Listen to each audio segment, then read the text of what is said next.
tragic is the growth of the single mom industry, so to speak, where you have this breakdown in marriage, you have easy divorces, you have alimony, you have child support, and you have the state stepping in for irresponsible women who have children. And then they lionize it. We're not attacking single women, but then they lionize it. They set it up.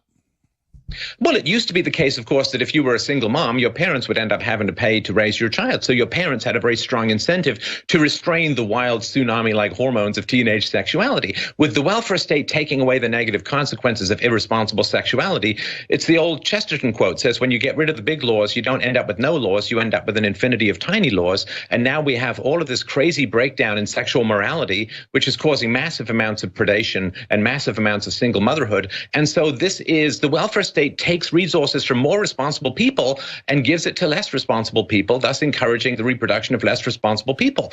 Personality is largely genetic, and therefore you have social engineering, you have a kind of dysgenics operating at a social level through the welfare state, and it is tragic. Well, exactly. The eugenicists claimed they were going to clean all that up, but instead they made it 50 times worse. Yeah, the government should not be involved in providing resources for reproduction. That is eugenics at a fundamental level. Whether you have eugenics on a race or class-based level, it's wrong to take resources from one group and give it to another group because it's fundamentally messing with the DNA of the species, usually to extraordinarily terrible effects. Well, we've seen that. I don't know if you've seen the compilation of videos. We might play it again, where people go, I got 12 kids. Somebody better take care of them. It's not enough to get $10,000 a month in free housing and free furniture and everything. I'm going to sit here on my butt squirting kids out, and you're going to pay for it. Oh, and it's terrible. And when children are an expense, society gets more responsible because responsible people have to pay for those expenses. And women choose the best provider. In a free market, the best provider tends to be the smartest, the most resourceful, the most intelligent, the most wise, the most mature. And so you end up with a positive eugenics in the free market where smarter people end up with more resources, more kids. Free market is the only humane, true eugenics.